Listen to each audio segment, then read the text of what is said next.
Thank you. All right, we're going to start right off with the interactive part. I like this.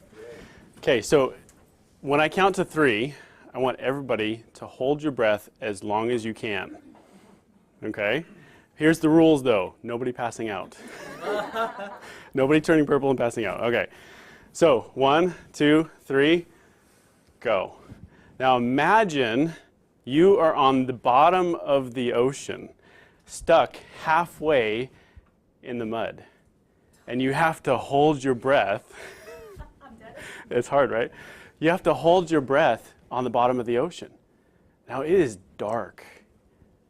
It is cold. It is heavy. And you see the top, and you know that you have to get there because you have to take your next breath. And as you look around, you see that there's a few other people down here, stuck also. And some of them have given up. Some of them are struggling to get out because they want that breath so badly at the top. Everybody still holding their breath? So, as you struggle at the bottom of the ocean to reach that next level, to reach that breath, you decide to completely let go of. Nice, nice. We got some long ones. Okay, we decide to completely let go of all attachments that you have to this mud that you're stuck in. And you decide to, and you just start going right up to the surface. You start swimming. All of a sudden, you break the surface. Oh, man. I can finally breathe. But you also notice, as you reach the surface, you look around, and there are thousands of people right there at the surface of the ocean. Thousands of people struggling to stay afloat. Thousands of people wanting something better in their life. And you see some of them just with their heads just above water. And some of them are actually rising up out of the water. And you look up and you see just a crack in the clouds, and you see that there's just a few people that are floating up in the air. And you're going, what? How does that happen? How can I get there?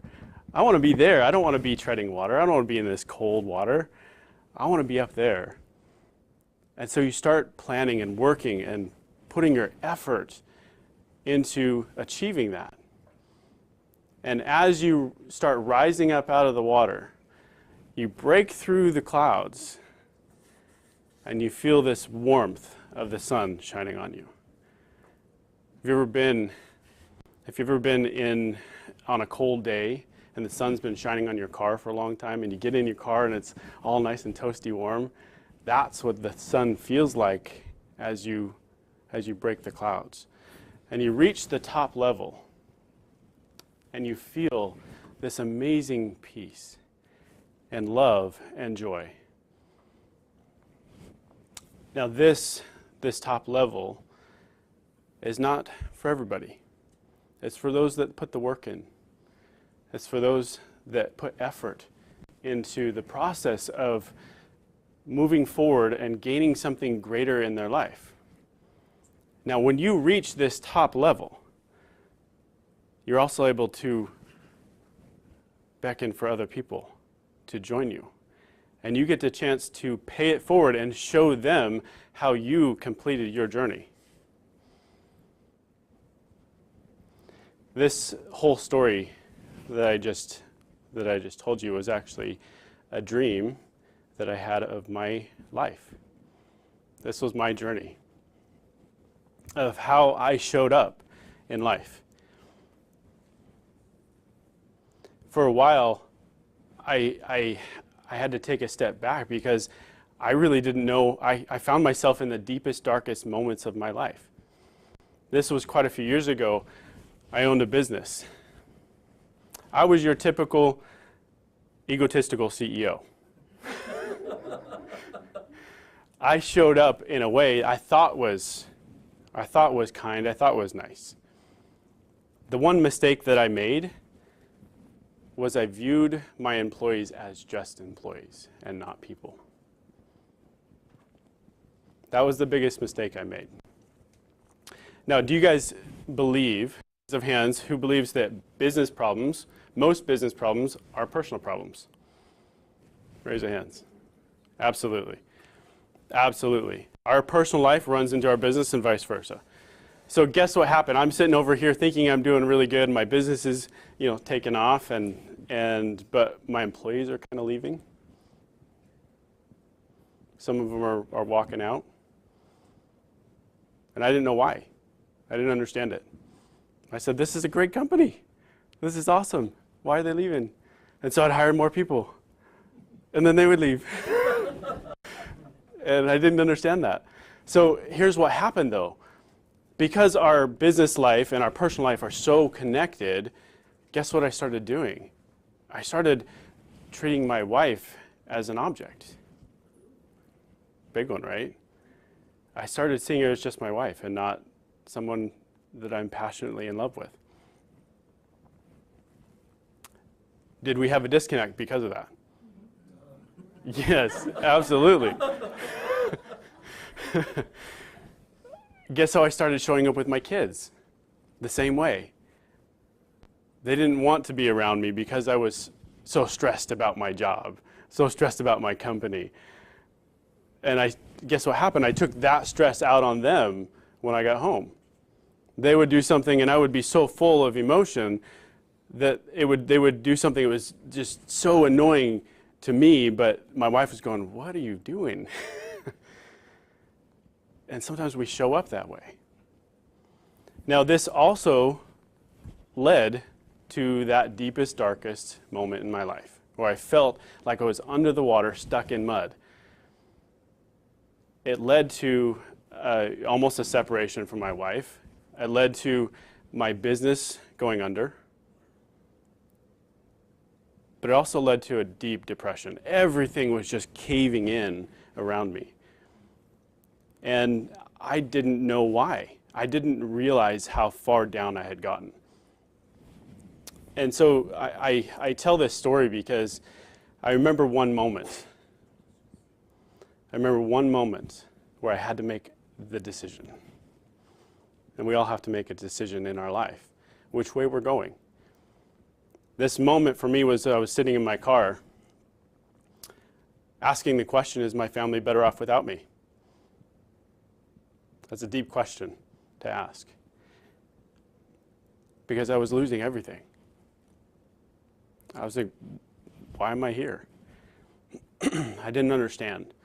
And I could literally press the gas and drive over the cliff.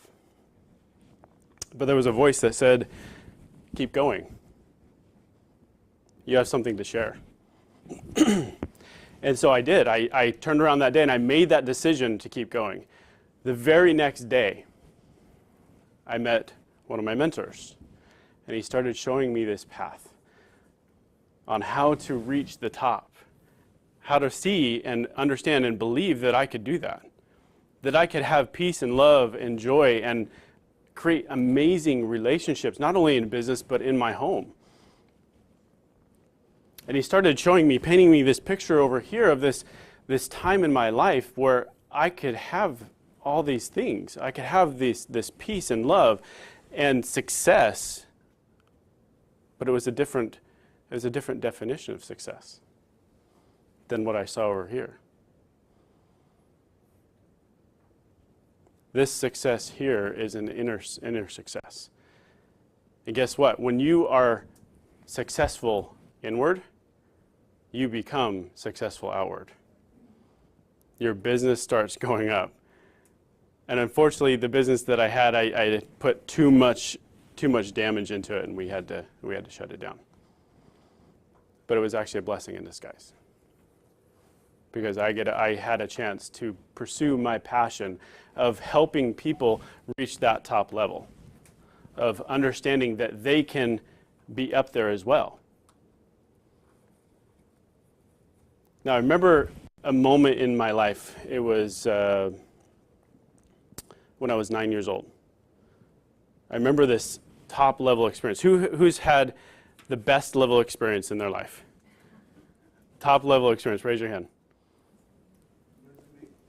What's a top of the world experience? The best experience that you've ever experienced in your life. What is it? Yeah. Yeah. Molly, for you, what was the top level experience for you? On a personal level, being engaged to the love of my life. Awesome. And that's recently, right? So that's like you're on top of the world. I heard somebody in the elevator say, "Oh, she's just shining." Which is true. When we have those top level experiences in our life, we shine. We're able to give off this light and energy to other people and help them feel that. So I remember this moment when I was 9. I had this high level experience, high energy experience. And I asked one question: why, when I feel this good, does it go so fast? Why can't I feel good all the time? And I asked this when I was 9 years old. So I remembered after coming out of this darkness and this being stuck over here, that I remembered that experience when I was 9. And I said, I'm going to figure that out. I'm going to figure it out by answering 3 more questions. How do I raise the level of energy in my life to here? How do I raise the bar? How do I intensify that stronger than I've ever felt before? Can I increase the happiness that I feel in my life? And then also, how do I make it the majority of my life? And then, can it last longer? Can it last for an hour? Can it last for a whole day? So these questions I started to answer. Now we're going to go through, I want you everybody turn to this page here. We're going to talk about the process of how this happens. And today we're going to talk about the 4 different types of people that are on this path. Now we've all been all 4 types of people, but sometimes we're majority 1. Okay, so we're going to talk about the characteristics of these people and how they show up in leadership. Because that's the biggest aspect of this, is if I'm feeling down here stuck in the deepest parts of the ocean, personally in my life, how does that show up in leadership? I give that energy off, right? And that's not a good energy to give to my team. Versus over here where I show up as just amazing light and energy, just like Molly, and it gives that energy off to everyone else in my team. I become a different leader in either one of these places. We show up different as leaders. Okay, Steve, can I borrow you for a second?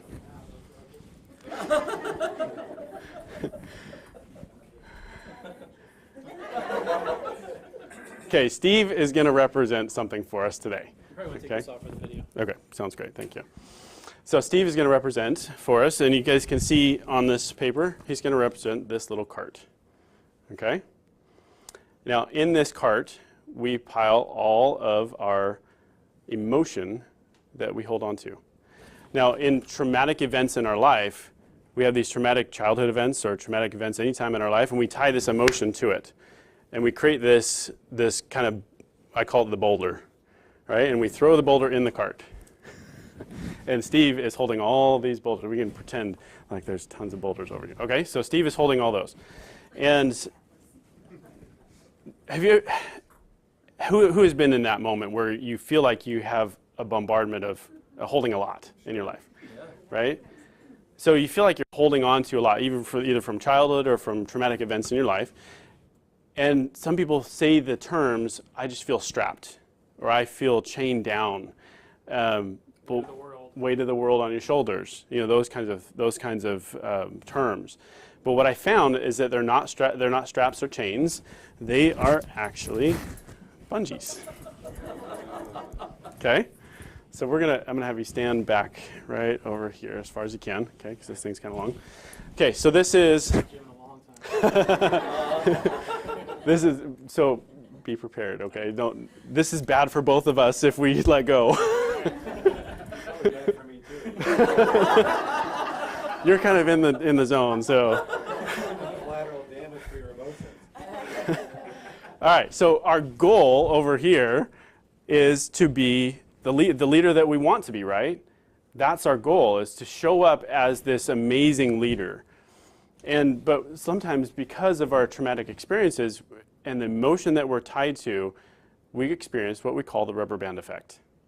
And here's how it works, okay? So we start to go to our goal and we pull forward, and then all of a sudden we get bounced back in our life. And it's this bounce back where people make decisions. That's where decisions are made. And we can turn out to be people in our life and characteristics that show up in ways that are damaging to our team and damaging to our personal life and damaging to our business. So the first person and I forgot to have you guys fill this out. Right here in this little spot, put the word heavy. It is very heavy. And then in the first person, who's played an instrument here? Steve, what did you play? I don't want to admit it. Bass clarinet. Bass clarinet. All right. How long did you play? 4 years. 4 years. Who's played longer than 4 years? Okay. What did you play? Guitar? Okay, good. So when did you first start? What age? I was about 13. About 13 years old? Okay. So when you first started the guitar, it kind of started out slow, right? You had to kind of learn, get the fingers a little numb to the. I played a little guitar a long time ago. Anyway, so you have to kind of start out slow, right? And then all of a sudden you hit this ramp where you start to really get it, and then you improve really quickly, and then you kind of hit a plateau. And this is where you have to put even more work in to go up again, right? And it's this plateau where this bounce back happens. It's the bounce back in our life. So a lot of times as leaders in our businesses, we hit that plateau. We say, okay, I put all this work into starting a new group, and I'm putting all this work into the leadership side, and then we start improving really fast, and then we kind of hit a plateau where we have to put in more work to achieve that. So the first person here with the X is called the dabbler. Dabbler or quitter. Okay, and this is what happens. They start to move forward towards their goal because this is what they really want, and they experience the bounce back, and then they sit down and quit. They say, why try? Why try? They end up quitting. How many of you have quit on something in your life? We've all been there. Some people do it more than others, okay? And we got to be careful of that because we don't want to quit on the goals of our team, the goals in our business. A lot of times that happens, so we have to be aware of that. Okay, so the next one over with the little squiggles is called the stressor. The stressor. The stressor. Okay, and this is what happens with the stressor. This is a fun one. Hold on to this one. Okay. All right, so the stressor is going towards the goal, and they're going, I'm gonna get there. Guess what happens? Guess where I'm at? Am I really stretched here? The stressors get bounced back the hardest. They hit the hardest. They hit the hardest. Now, stressors also, this is the most damaging one, okay? The stressors also experience a lot of pride and anger. And they're the ones that destroy relationships the most. They stress everybody else out. Let's see. Can I borrow you two real quick? Okay, one person right here and one person right there. Yep, just right there. I'm gonna have you stand just right over here, and then, yep, right there. Move you right there. Okay. So as a stressor, so let's say I'm on a team, okay, and you guys are part of my team, but I have this goal that I'm gonna get to, no matter what. Okay, so try to stop me. All right? All right. Thank you. Give him a round of applause. Thank you.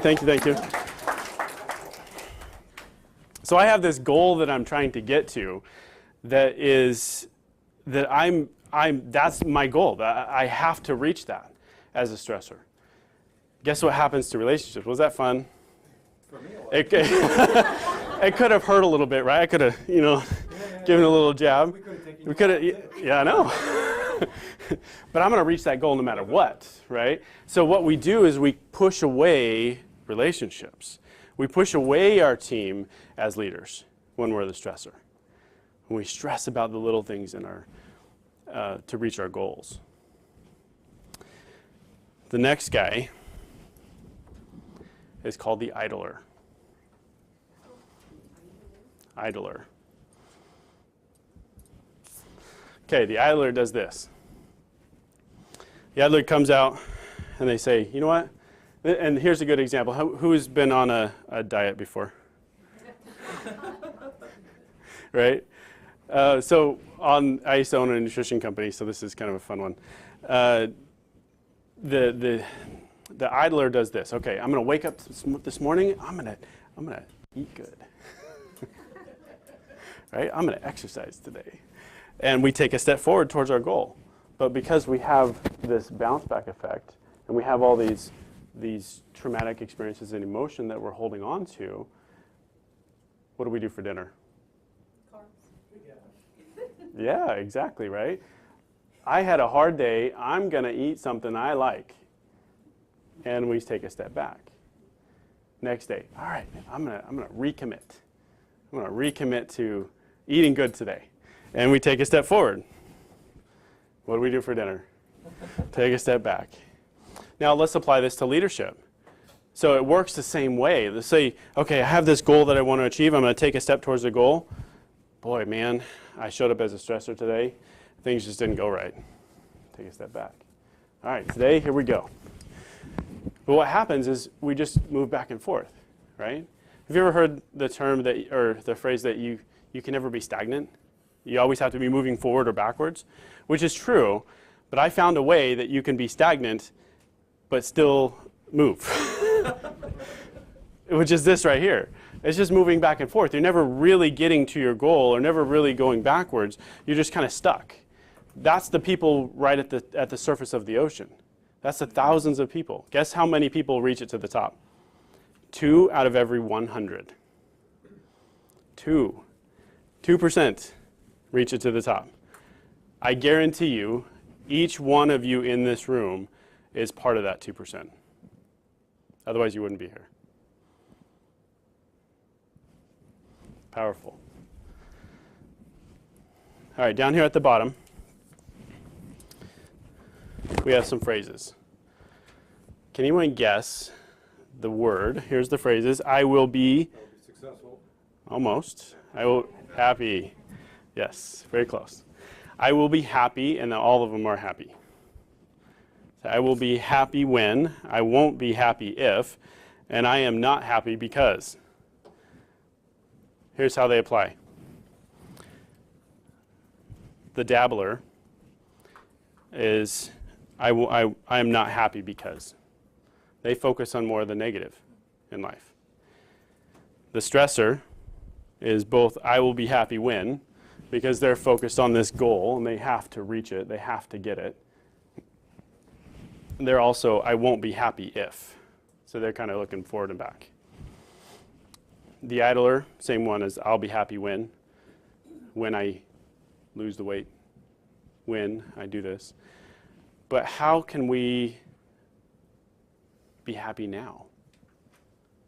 Can we be happy now in our discomfort? Can we do that? Yes, absolutely. There's a way. That's the next person. The next person is called the master. It's the master leader. My goal today is to teach all of you how to become master leaders and how to create happiness in your life. And that's the next part we're going to go to. We're going to dig deep on on how that's accomplished and how to create that happiness for yourself and how to show up as a master leader. So the master does this, the master leader. He starts towards his goal. He moves towards, and he starts to feel the pressure, feel the pull, and he starts to bounce back. And when he feels this bounce back, he's the only one that turns and says, "What is this? What is holding me back? What is weighing me down?" He's the only one that starts asking those questions. So right here on the sheet, there's 2 question marks. This one is, what is weighing me down? Right above the rocks with the, what is weighing me down? The other one is, what is holding me back? What am I strapped to? The master, there you go, is the only one with a pair of scissors. Okay? The master is the only one with a pair of scissors. Now imagine, who's experienced a lot of traumatic events in their life? Yeah, a lot of people. Imagine each event in our life is one of these. And just like that picture, they line our body. With more, does it increase the bounce back? Yes. Does it increase the pressure that we feel?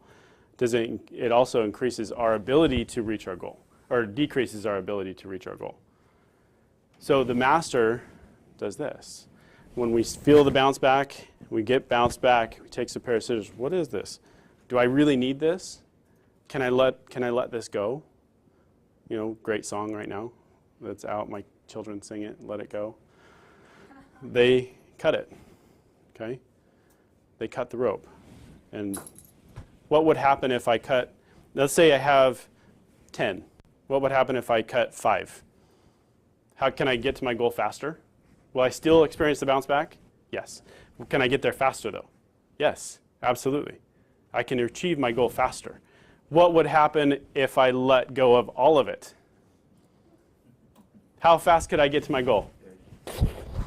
I could sprint, right? I could sprint to my goal because I can learn how to be happy now. Thank you. Everybody give Steve a huge round of applause because we all still lived through that. All right. Now the master leader has 5 principles, 5 rules. First one's awareness. Second one's balance. Third one's paradox. Humor. And change. Change. 5 simple rules that the master lives by. Let's talk about awareness for a second. The awareness of when that bounce back happens in your life, when you start to move towards a goal and you start to feel resistance towards that goal, that's when the bounce back is happening. You have to take a moment, reflect on why. Reflect on, okay, what's representing this bounce back? What is holding me back? What's weighing me down? What can I let go of? And how do I do that? So the awareness aspect of it, because a lot of times, does the stressor ever see this? No. The stressor never sees it. And does it affect him? Absolutely. Absolutely. Same with the dabbler or the idler. They experience this this lack of awareness behind them of what's really holding them back. Does that affect leadership? Yep. So awareness. The next one is balance. Can I borrow you again? Okay, I want you to stand right here. Okay. 1 foot, Right. arms out. Come over here so we're right in the middle. All right. Okay, 1 foot, arms out. Okay, so pretend that these arms represent different aspects in our life. So maybe this is his fitness level, okay? And this is, over here, his leadership level. All right? And let's say you're lacking in leadership one day. What happens? You become misbalanced, right? Let's say you're lacking in nutrition or the exercise. You become misbalanced, right?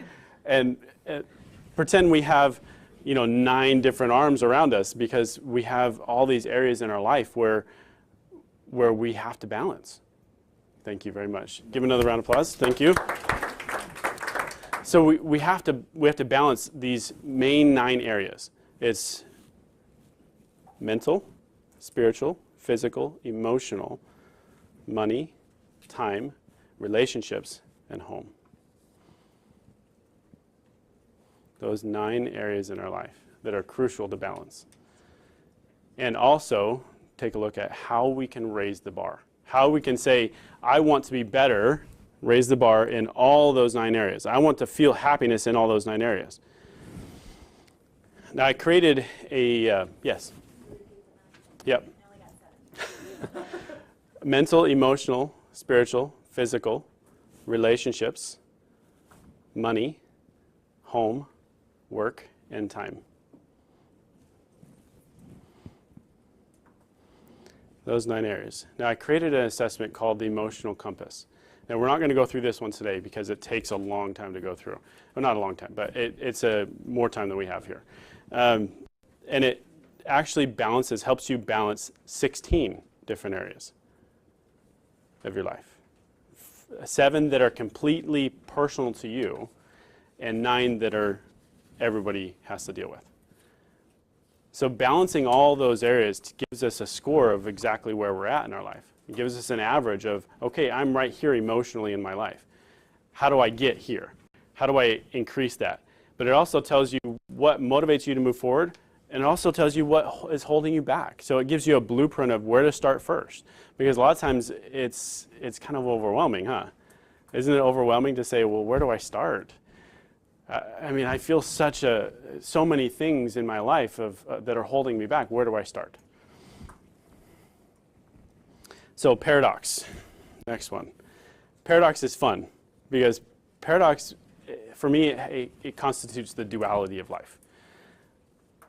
How do we understand that? How do we understand what is the negative side, who I'm not, and how I show up, who I'm not in life, versus who I am and my strongest, highest power.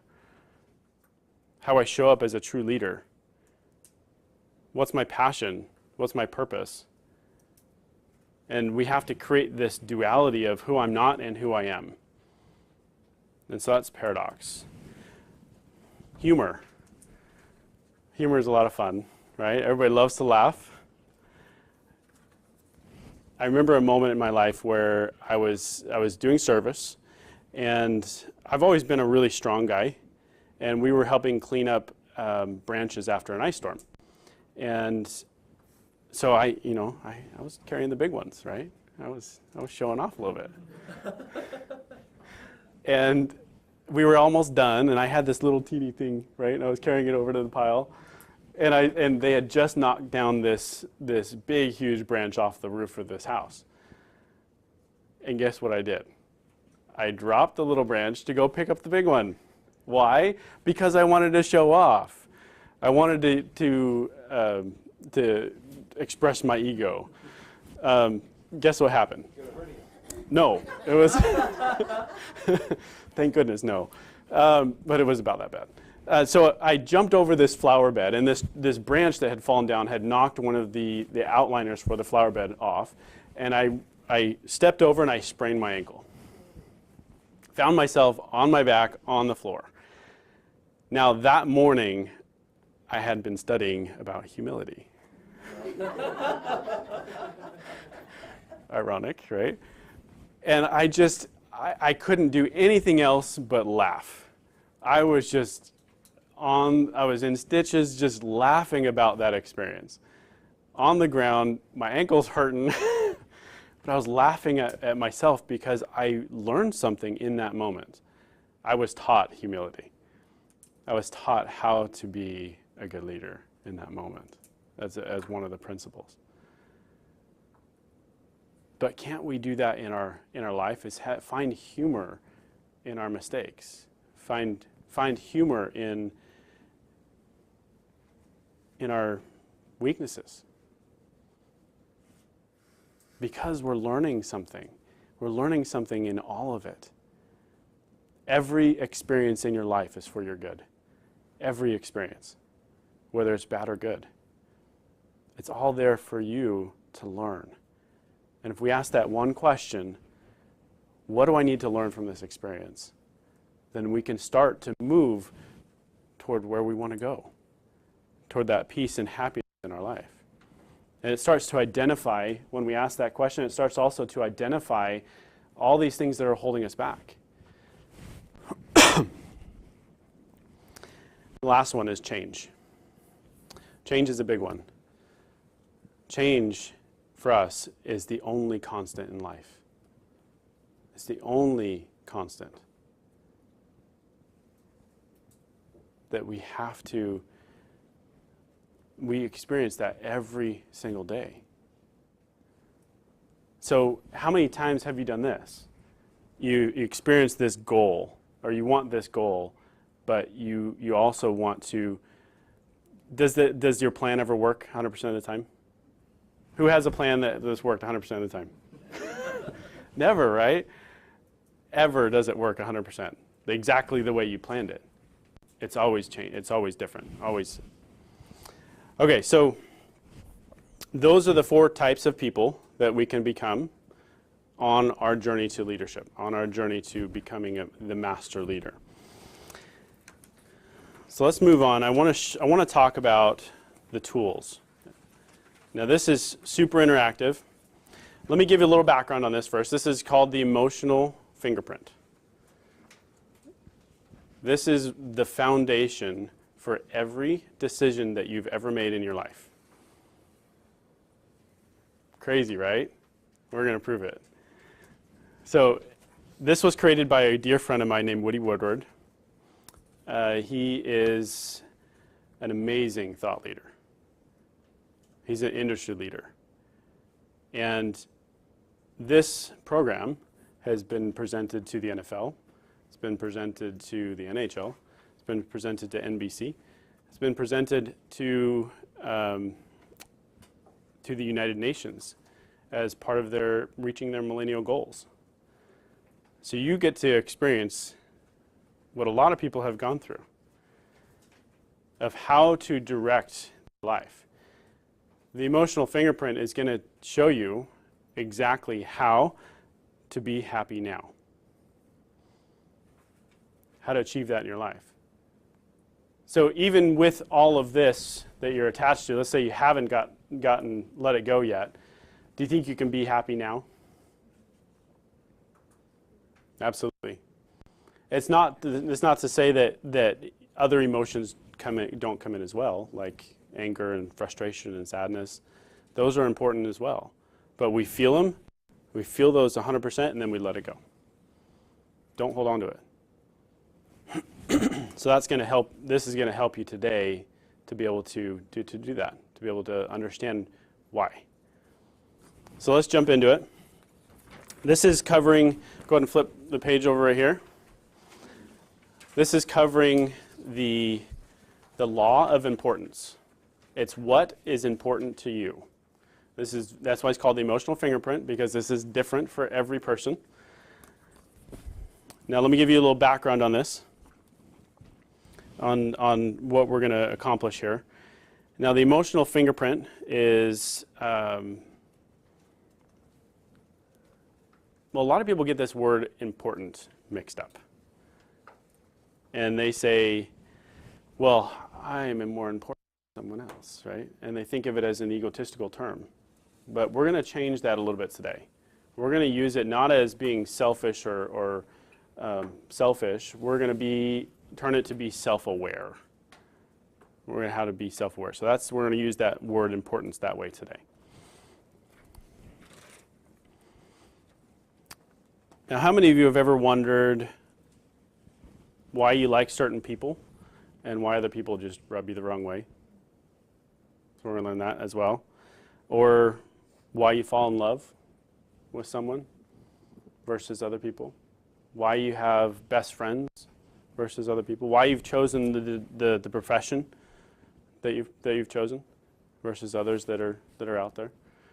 So all that we're going to go through. So there's 7 different boxes. There's one on this page, and there's a couple on the next page.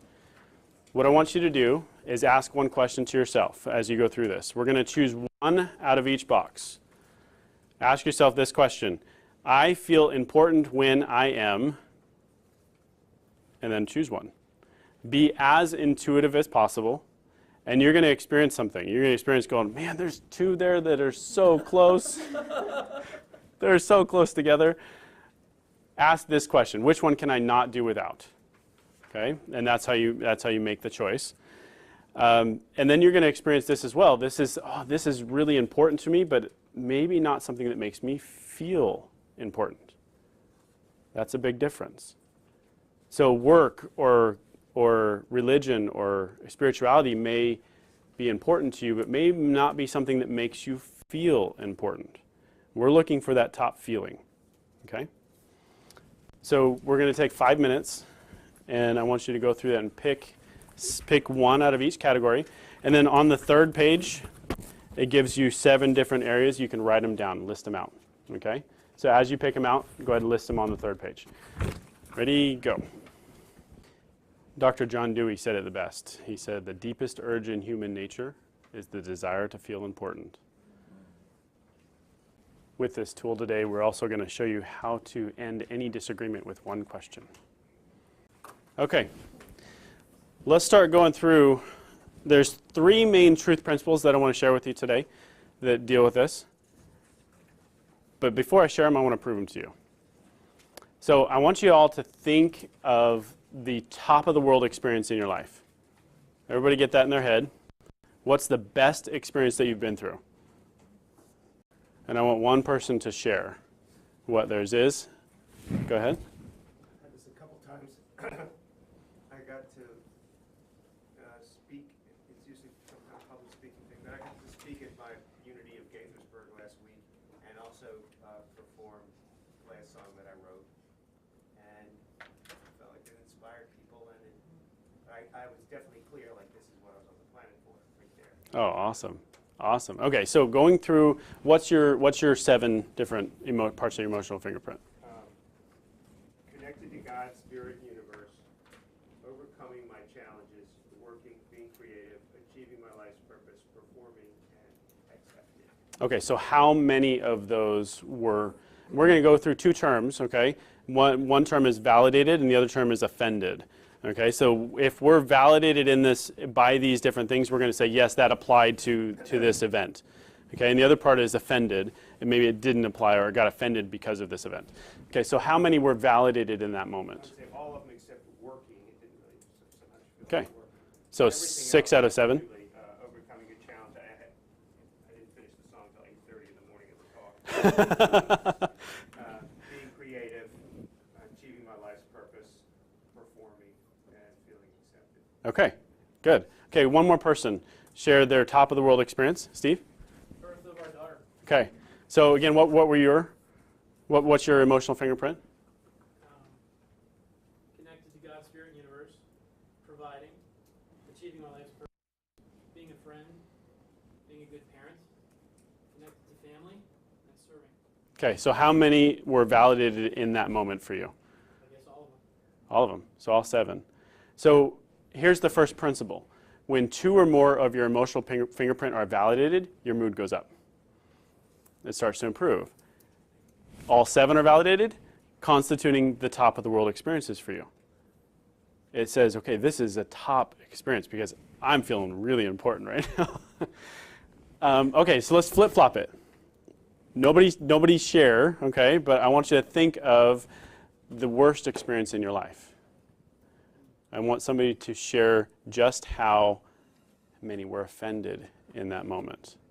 Don't share the experience, but just share how many were offended.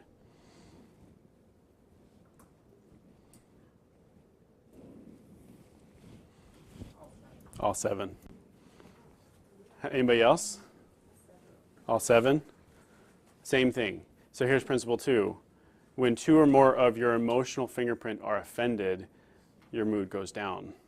All 7 are offended, constituting the lowest points in your life. So those are the first 2 principles. Let's talk about this in relationships. How many have a best friend? Everybody? Okay, good. Look at your emotional fingerprint. How many does your best friend validate?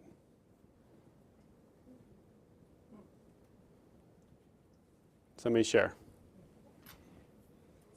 All 7. All 7? Good. Okay, let's go the opposite again. I want you to think of that one person that calls you on the phone and you're like, man, I really don't want to pick this up. How many do they offend? Somebody you really don't want to be around. Somebody share.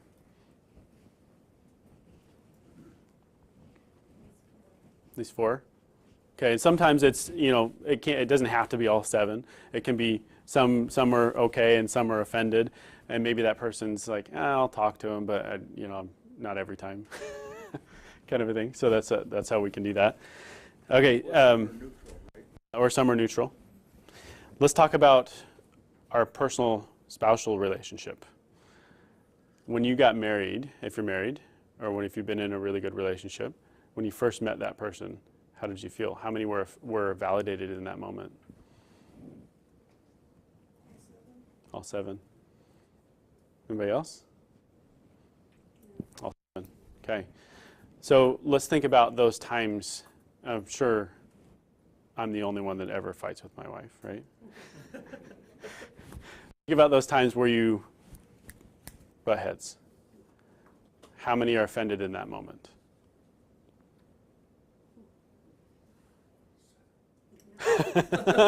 Woo, that's a tough moment for you.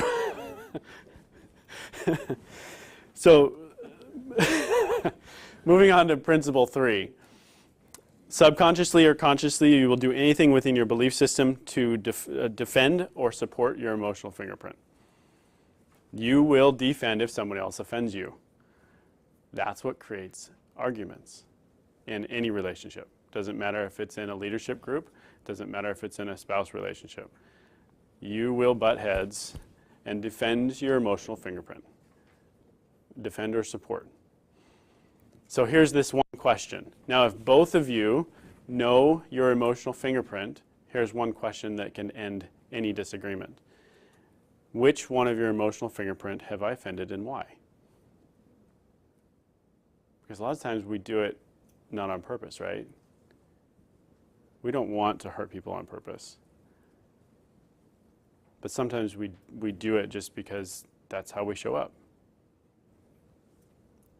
Do you think this could be valuable in a leadership group, in a team of people?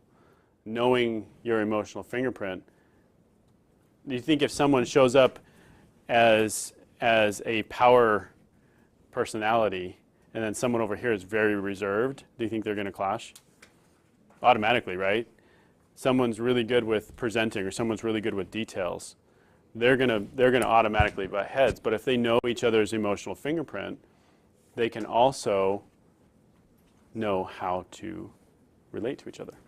I found it incredibly difficult to choose going through this exercise because I could make cases where at least 2 often, or sometimes 3. They're pretty high. So I could have 21, of these. So now that kind of just expands when you try to figure out the emotional fingerprint of the other person. There could be just not 7. There could be 14 or 21 of these things. I mean, it does get a little complicated. Yeah. What do you do about that? The main thing is to pick one. Pick one to one of the 5, and one in each category. So it's your top one. So you may have ones that are really, really close, but you want to pick the top one. If I had to choose between, That's what I found to be difficult. it is, but you're able to do it, right? Well, just to get through the exercise, that doesn't Yes. mean that was actually. So now I'm sitting here thinking, going back over my choices. Sometimes in my head. Yeah, sometimes it is to be able to go back, and I did too. When I first saw this, I did go back over it a couple times to make sure that I chose the right one. And that's important to do as well. So let's talk about this, how do we be happy? Okay, so go ahead and flip the page. Now, your emotional fingerprint is neutral by nature. Okay, it's not bad, it's not good, but we associate it that way. So we have two associations here. We have an internal association, which we can turn the dial this way, and we have an external association, which we can turn the dial this way. Now, how we show up as an external association is when we rely on other people, places, or things to help us feel validated about our emotional fingerprint. Here's the question.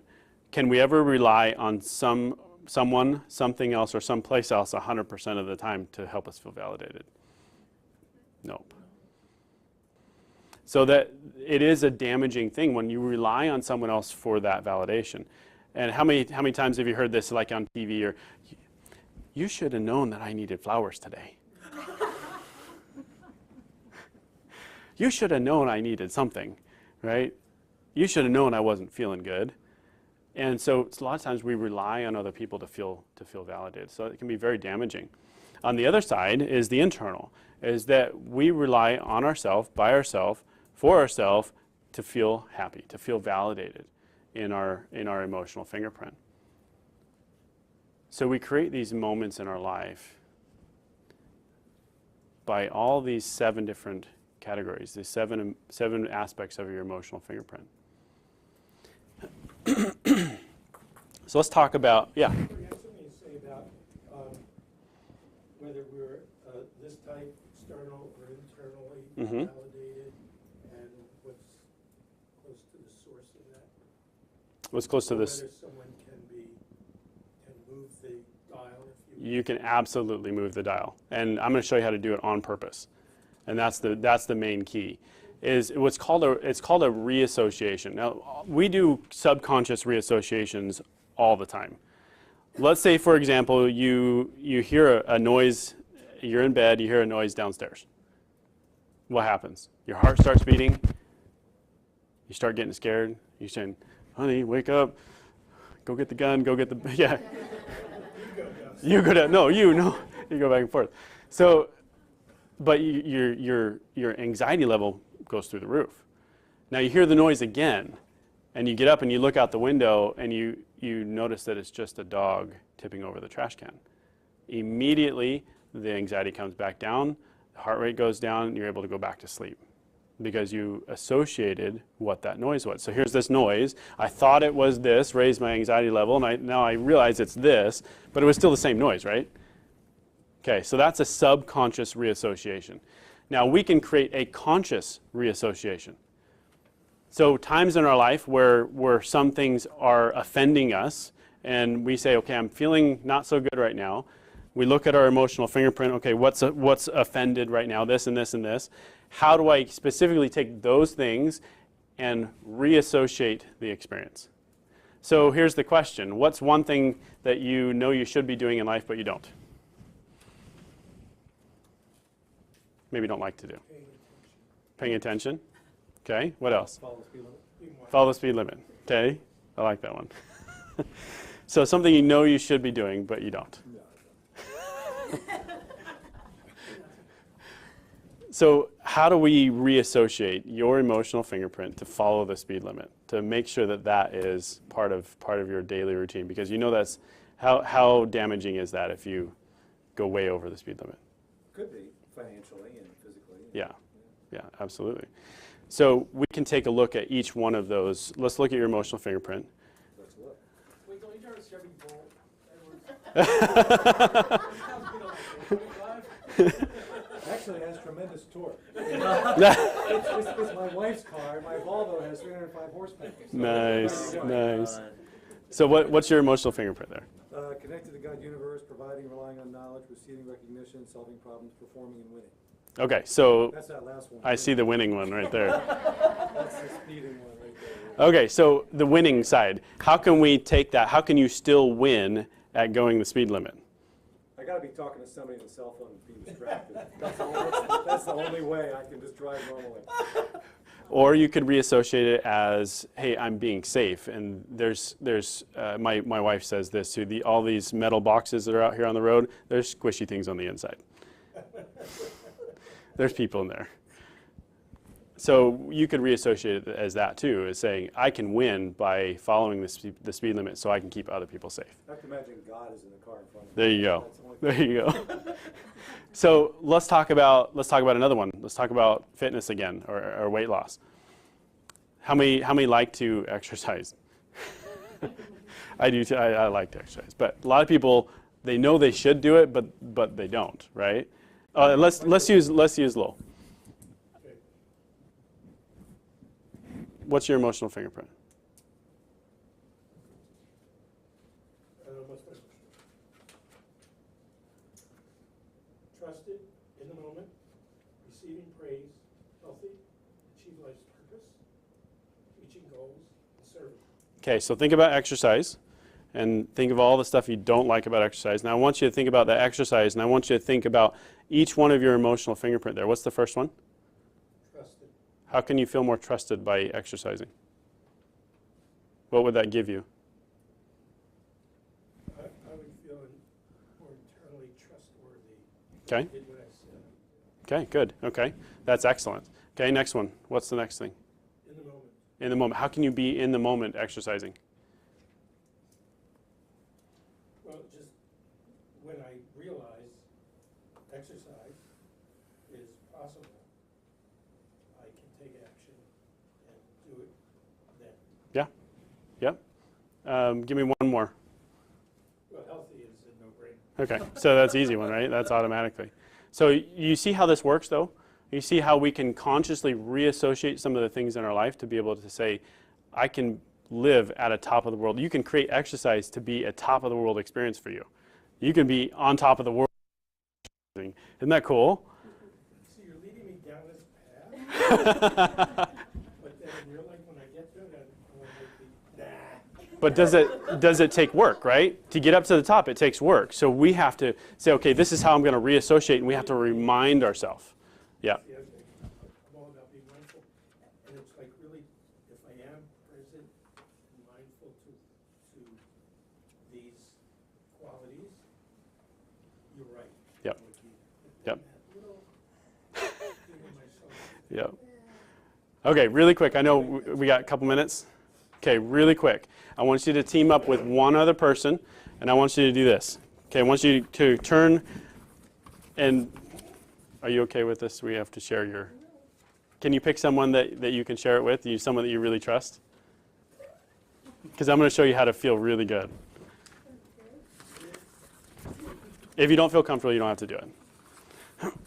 Okay, so... I have a trademark expression, was trademark, which is trust me when I'm in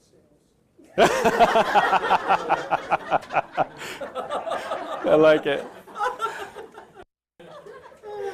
So I want you to turn to this page with your list of your emotional fingerprint. Now we can, as leaders, if we know our team's emotional fingerprint, we can give an external validation to someone else to help them feel good about themselves. So I want you to team up, and I want you to trade places with your emotional fingerprint, and I want the other one person to say, I want you to give compliments to the other person about their emotional fingerprint. Okay, so go ahead and team up, give compliments to each other. Yeah. Give a compliment about their emotional fingerprint.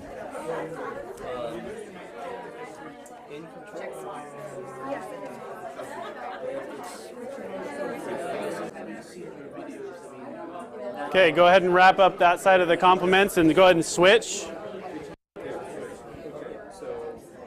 Okay, go ahead and wrap up. Go to nomortherapy.com as well. Yeah, you can do it online. Okay, so how many people felt on top of the world when you're getting complimented about your emotional fingerprint? Isn't that good? It raised the level of energy in the room. That's awesome. So good job. So I want to leave you with a challenge. I want you to take your emotional fingerprint and create one statement when you get home. Create one statement that includes all the words in your emotional fingerprint about yourself. You start with I am this and create a statement. I want to close. An affirmation. I want to close with this. Yeah, here's my statement. So mine is God, Spirit, Universe, moment, praise, creative, life's purpose, performing, and accepted. And here's my statement. I am dedicated and determined to stay connected to my spirit, accepting my true self, so I can complete my life's purpose to creatively inspire happiness in other people. I will do this by speaking positively and performing energetically in the moment. Wow. So I've challenged you to do that today, and thank you very much for your time.